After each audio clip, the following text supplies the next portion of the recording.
যাইতে হবে। এই জন্যই বললাম, এই ধরেন অরিজিন পয়েন্টটা আসলো, ভিডিও করেন, ভিডিও করতেছি। এবার আমি ডিজাইনটা চালাবো। ডিজাইনে গেলাম, এই যে ডিজাইন, এইটা চালাই দিলাম।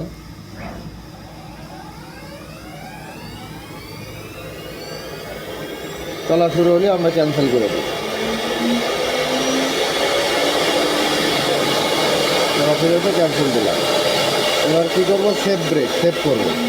সেভে যাওয়ার পরে যে অনেকগুলো অপশন আছে, আমি যেটাতে ইচ্ছা করবো, নিচের দিকে ফাঁকা আছে, এটা তো করতে পারেন। আর এটার উপর যদি করেন, আগেরটা ডিলেট হয়ে যাবে, নতুন যেটা সেভ করলাম এটা থাকবে, এটার উপরই করছি। এবার আমি সেভ জায়গায় যাবো, যে রান বাটন চাপ ভিতরে X+, এই যে 1 নম্বরে সেভ করছিলাম, একবার ওকে, একবার ডিলেট বাটন। এবার এই যে 2012 লাইনের ডিজাইন 2 পর্যন্ত চলছে। আপনি চাইলে এটা 0 করে দিতে পারেন, আবার প্রথম থেকে চলবে। আপনি চাইলে 500 করে দিতে পারেন, 500 থেকে চলবে। সামনে গিয়ে একটু, এই যে 500 দিলাম, ওকে ওকে ওকে। এবার দেখেন যেখানে শেষ হচ্ছে ওর থেকে একটু সরে জায়গাটা করবে 500।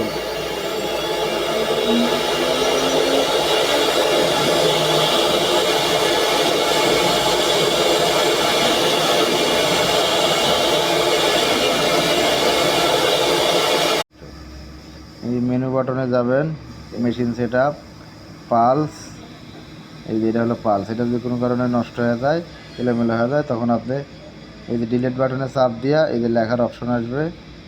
এবার আপনি লিখবেন যা 69.582 লিখে ওকে করবেন। নিচেরটাতে আসবেন, এটা লিখবেন, তারপর নিচেরটাতে আসে 160 লিখে ওকে করবেন।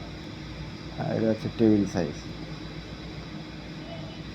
দুইটা হলো আপনার 1300, 2500 আর 300।